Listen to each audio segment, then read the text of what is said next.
CollectAWrestlePalooza. CollectAWrestlePalooza. So the premise is you bought 5 cards in a lot for $500. You think you can sell those cards, 1 card a year, and you're trying to gauge how much you need to sell them for to make your investment worthwhile. So you have to think about this in a few different ways. If you just look at this part of the spreadsheet here, this is showing your cash, all right? So you're saying the lot cost $500. That's a negative cash flow of $500, meaning that it costs $500 to get in. You don't have that $500 anymore to invest in an alternative investment. And then year one, you're selling card one. I'm saying $120 right here. Card two, you're selling $120. Card three, 1 card a year for 5 years for $120. And you say, all right, my ending cash is $100. That's great. I spent 500 and I made 100 out of that investment. That's a good investment. That's just one part of the story. The other part is you have your $500 locked up, or at least a portion of that $500 locked up for 5 years. And you can't be investing that in other things. So you could take that money and put it in a bank. You could take that money and put it in stocks. You could take that money and put it in other investments, which might be safer and might provide a lower return, but might provide a higher return. And this tool is going to help you gauge whether or not that investment and that selling price is better than investing your money in a bank or stocks or something like that. So we're going to start here by taking an assumption of how much you can get with an alternative investment. I'm just putting 5% in here for now. I'm saying, if you put your money into stocks, you're probably going to get 5-10%. Now, if you put it into a bank, you're probably going to get lower than that, but that number's up to you. How much you think you can make on your money by putting it in another place. So that's a cell that you're in control over. Again, I'm just using 5% as a gauge for this spreadsheet. And then I'm saying here, a target price of 120. Again, we can change that because we have other cells that reference it. That's going to determine your cash flow per year. So what I've done here is I've referenced G6, the target selling rate, on each year. So I'm saying that we're going to get the same amount. We're going to sell all the cards for $120 each, 1 card a year. All right. Now this is where it gets a little bit tricky. IRR is your internal rate of return. That's saying what is the interest rate that you received on this investment.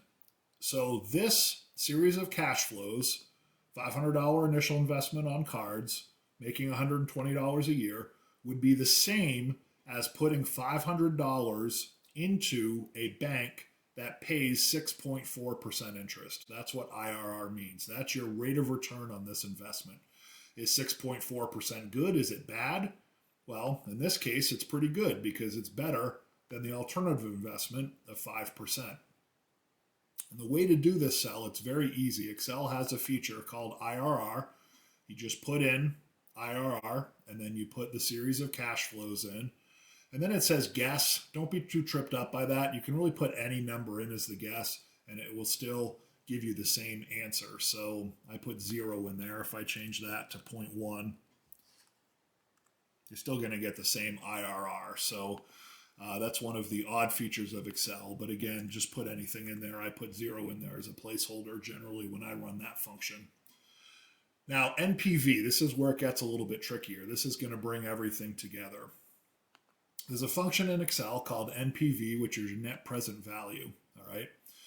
And it's going to ask for a few things. The first cell you want to reference is the rate of return on the alternative investment. Sometimes they call it the risk-free rate.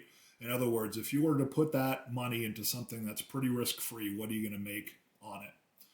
And then you're going to put in your cash flows, one cell at a time. So the first cash flow is going to be cell C4, which is, actually no, the C4 is the rate. That's the first thing you put in. Then C7 is your first cash flow. So C7, C8, C9, C10, and 11, that's $120 per year for 5 years. So that's what the next 5 cells are here. Now, the important thing is that you are going to be doing this annually. So this is the amount of money you're going to make each year. If you did this on a month-by-month basis, then you would have to divide your interest rate on the alternative investment by 12 because you're doing it in a monthly increment as opposed to an annual increment.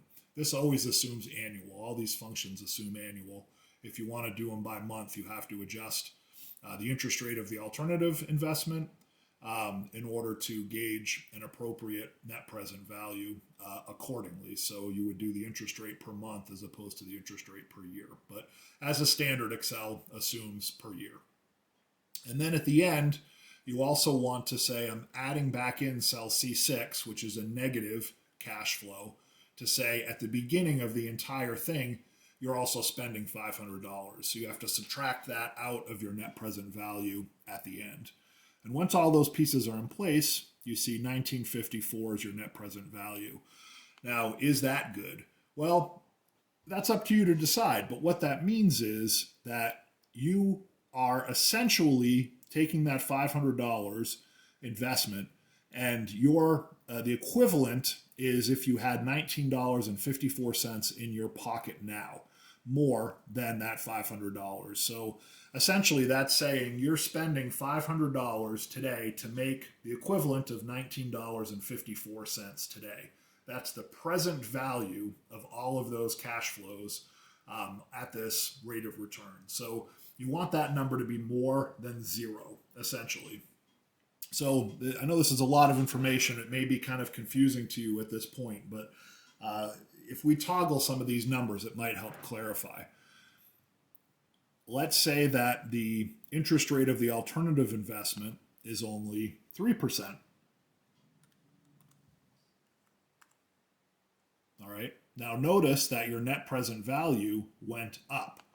And the reason your net present value went up is because your cash flows in this case are much better than the interest rate on the alternative investment. So you're actually making $49 more than you would make today, as opposed to investing that $500 in a 3% return in a bank. So if your baseline interest rate of an alternative investment is less, then that means you can sell your cards for less in time and still have a positive return on this investment as a whole.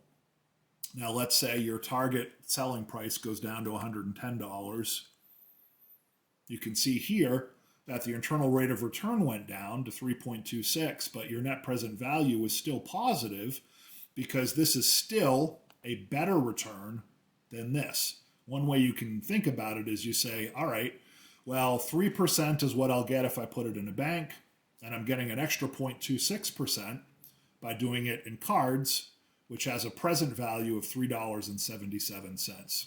So that's the way to think of it in terms of investments. Now, if you had a target selling price of $110 and the alternative investment was indeed 5%, now you can see this is not a good investment because your return is only 3.26%. If you put the money in at 5% in a bank, then you would make $23.76 more by putting the money in at 5% at today's standards. So this net present value thing is a good way of taking the time value and putting it into your money. And it's one of the things you're going to need to think about if you want to have a stable business ongoing is to say, my money is worth something. It's worth more than it is in my pocket today. It's worth what it could increase if I put it in a bank or I put it into stocks. So this is one way to evaluate if your return on cards is better than putting the money into the stock market. So let's say over time, the New York Stock Exchange returns 10%. I know that that's no guarantee and there's risk there, but let's say you think that you can make 10% from stocks. Now, how much do I need to sell each card for to make this a better investment than putting my money into stocks? Now, if you're having fun, if you think that sports cards are safer than stocks, then really you only need to get a net present value of 0 because that's the same value as putting that money into stock. So let's just play around here and see if we can get something that's close to 0. 132 is probably going to be pretty close. Yeah. So therefore, I need to sell these cards for $132 each to have the same value as if I put that $500 into stocks today, because you can see my return is 10%. The return of stocks is 10%. I made about 38 cents more than I would with stocks by putting my money into cards. Now, if you want to make sure it's much better than 10%, you might have to sell your cards for $150. You know, this looks great on paper. You say, wow, I made $250, but you made $250 with your money all tied up that you could not invest in other things. So therefore, your internal rate of return is 15%, and you only made $68 more than you would have with an alternative investment. So I know this sounds very complicated, and I'm actually simplifying it more than there are much more complicated ways to look at it than even this. So I'm just laying out a basic template here. Again, this isn't something that I use on a day-to-day basis because I'm having fun collecting cards, and that's the most important thing for me, and I'm also learning along the way. So my return is not just in money, but it's also in knowledge. But as you get more serious about it and you start thinking about buying lots, you can use a tool like this to say, hey, you know, I can make 3% at the bank.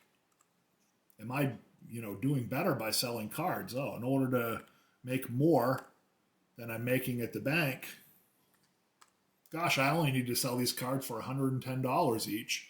I'm making $50, and I'm making a little bit more than a bank. So maybe that's safer, maybe it's not safer. That's, again, for you to decide, but this is just a tool and a metric to help you along the way. Anyway, I hope you find this useful. This is the sort of stuff that I think about. My career is in finance, and I'm working with these sorts of things every day. So have fun. That's the most important thing. If you have any questions or comments, certainly feel free to post them. And thank you again for supporting CollectAWrestlePalooza. And also thank you for supporting the hobby. Have a great week.